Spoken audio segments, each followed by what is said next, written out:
July 1st, 2019 was the day I confirmed for myself I had alien contact. As memories opened, the first thing I did was figure out when and where each contact event occurred. At the time, it was strictly to understand how it impacted me. I had no knowledge of any of the geographical consistencies that will be displayed in today's presentation. 22 of my 26 contact events happened outdoors in nature. I have no bedside contact events. In fact, I'm convinced a gray alien in physical form has never stepped into any of my places of residence. And I know that this is an anomaly in the abduction phenomenon. On January 17th, 2021, I presented my 9th contact event to Vancouver UFO. This contact event was with a gray alien at the southern end of Buttle Lake. So this is Buttle Lake here in the middle of Vancouver Island, and it is a pretty remote location. Then David Paulides would release this YouTube video that would come up in my feed the May after that presentation I did. It turned out there were actually 2 missing 411 cases in the exact same area, the southern end of Buttle Lake. So was this a coincidence? For this presentation, I researched missing 411 and combined it with the UFO BC database, focused exclusively on the locations of my contact events. The results are startling connections, corroborations for the crafts I've seen and videoed, and the paranormal experiences I have had even up to this day. This is the paranormal with fascinating patterns that focus on Canadian geography with a primary focus of the province of British Columbia. This is Paranormal BC. So thank you, everybody. My name is Jeff Selver. Today's date is March 4th, Saturday, March 4th. This is a joint presentation between Vancouver UFO and SUFON. So thank you, Mimi. Thank you, Troy. Ian Halling is with me today. So Ian, why don't you tell people a bit about yourself? Hi, yes, I'm Ian Halling. I'm from the UK. I work with Linda Moulton Howe, and we co-produce and send out every week the Earth Files podcast, the Earth Files YouTube channel, and we run an Earth Files website which covers all manner of high strangeness, and it's particularly focused at the moment on the UFO phenomenon. I'm pleased to be here. I met Jeff, first of all. I guess it was probably, 2 years ago, Jeff? And again, through some bizarre synchronicities, I ended up on a Vancouver UFO channel, and there was Jeff. And there was Jeff's presentation, and I've followed Jeff's presentations since, and it's been an incredible journey. Awesome. Thank you. Yeah, you got it, Ian.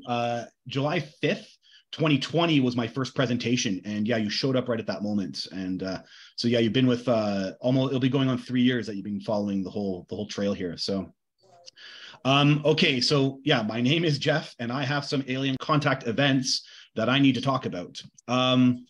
I used to say this at Vancouver UFO when I used to do my videos, that this is therapy for me, and it continues to be therapy for me. As I've said, I'd always be honest with you. There's a lot of different people out there saying a lot of different things, and I didn't realize not everyone says that so clearly, so I will. I'll always be honest with you, and not just that, I'll always be transparent about my own learning process throughout my learning about my contact events. And that's exactly what today is. It's a transparency about me learning how connected so much of my contact events was to other things that have happened in the same geographical areas. This presentation is packed with lots of information. So it's done so the video that gets produced can be stopped, paused. You can take screenshots, look up the information that we talk about. There'll be lots of skimming, and I'll be directly focusing on a couple things, but there'll be lots of skimming. And so you'll see a lot of different information. And I'm just making a point about how much happened in the exact areas that I had been to. To some degree, you have to know my story. I can't go into all the details. But if you're new to my contact events, you should be able to follow, but you might be missing some points if you don't know what I'm talking about. So just to know, you have to know my story to some degree.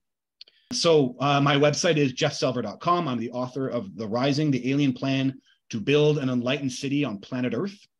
That is my YouTube channel. So these videos will be on my YouTube channel. It'll also be given to Troy for the SUFON channel. And of course, it'll also be on the Vancouver UFO YouTube channel as well, too. You can contact me at jeffselver@gmail.com. So the agenda today, I'll be explaining missing 411, explaining the UFO BC database. I'll be having a section on the physics of the paranormal. I'll be delving into the paranormal activity that occurred during the writing of the book and when I was going public with presentations at Vancouver UFO. And then we'll be connecting the sightings with missing 411 and the 18 contact events that I've had in total. 18 is what I'm drawing from that are focused on BC with a couple in some other provinces. But otherwise, I couldn't do too much about stuff on the East Coast. Putting pieces together regarding paranormal activity in the same areas as my contact events, including hauntings, cryptoids, missing 411, abductions, sightings of crafts, UFO behaviors, and cattle and animal mutilations. At the end will be a summary. Okay, so Missing 411 is a book series by former police officer and detective David Paulides, who now as an investigator documents strange disappearances of people in national parks and elsewhere. The way in which they go missing doesn't add up. Sometimes people go missing with other people around just a few seconds after watching them, and then there is no trace of them and are never found again. And if they are found kilometers away in locations that are impossible to get to. His research is very thorough, and there definitely appears to be a paranormal circumstances around some of these missing people. And you can look up a lot of these cases yourself. A lot of them are online, and you can see for yourself the details and what the search and rescue officers were typically saying. And yeah, there definitely seems to be some bizarre circumstances. So today I drew the presentation information from Missing 411 Canada. The locations where people go missing under strange circumstances display patterns which David Paulides calls profile points. This is a huge list of them, but the ones I'm focused on are the ones that were really relevant to my own contact events. So there's some neat crossing over and anyway, just some things to think about here. So for example, missing are often found near creeks, rivers, ponds, lakes, or streams. Well, I thought that was really interesting because 14 of my 26 contact events occurred in the proximity of water. So that's just a really interesting connection there. And missing are found in boulders and granite. I have 2 contact events that are very specific. One in which I become the me that knows them on a boulder in the water. And another, I have a contact event on the Squamish Chief, which is a giant granite mountain. The point of separation is also very fascinating for me. So the idea being is people can go missing when it's a really weird scenario where they might be like a pair, 2 people hiking, and then all of a sudden one person says, you know what, I'm tired. I just want to go back to the car and I'll wait for you. And then upon that point of separation, the person who is now going up to complete the hike goes missing and they're never seen again. Or it can be the other way around, where the person is with the group and then they're the one saying, listen, I'm going to stay here while you guys all go ahead. And then the person who stays goes missing and they're never seen again. So that point of separation is a really strange component, because I actually have 4 contact events where I'm lured from a group of people. So like my 4th contact event where I'm with friends in Tofino, and then I'm the one who leaves, and then I have a contact event when I do. So it kind of seems like there's a telepathy, subconscious luring of some kind. And so that had me analyzing how the beings interacted with me and the methods with which the contact events occurred. I had 7 contact events when I was pushing my boundaries and isolating myself, like being on Hornby Island or like being in northern Saskatchewan. And I had 3 that happened when I was coming home, and I thought that was really weird because that is like they were kind of watching and waiting for me. So that whole thing is very interesting and seemed to kind of cross over with my own contact events. So we're going to delve into the BC UFO database. So this is a fantastic database. UFO BC is a nonprofit organization which gathers and investigates UFO sightings and paranormal activity to make the public aware of the phenomenon.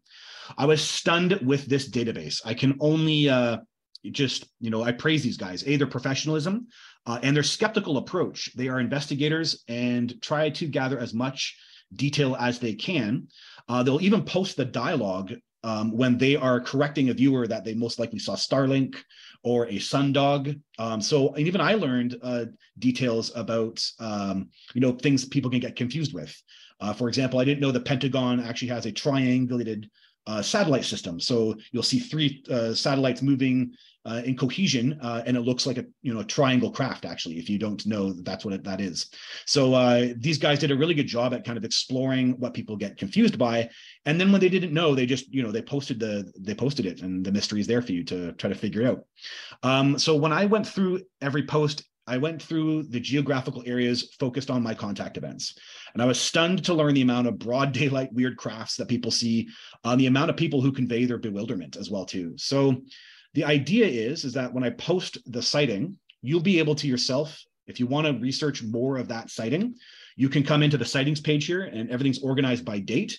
You can simply click and then, just look at the sighting that I list and the date of it. And you can just, control F and look for it yourself and find the full report.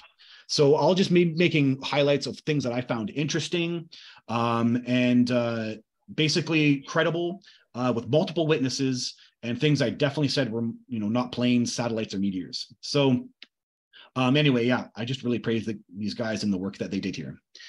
So I also want to remind people of Lou Elizondo's 5 observables, just because even a satellite that bends and curves and then begins to zigzag now is a UFO. So these are non-visible means of propulsion, sudden and instantaneous acceleration, hypersonic velocities without signatures. That would be such as not creating a sonic boom while visibly going beyond the speed of sound, low observability or cloaking, and transmedium travel, as in going through the water.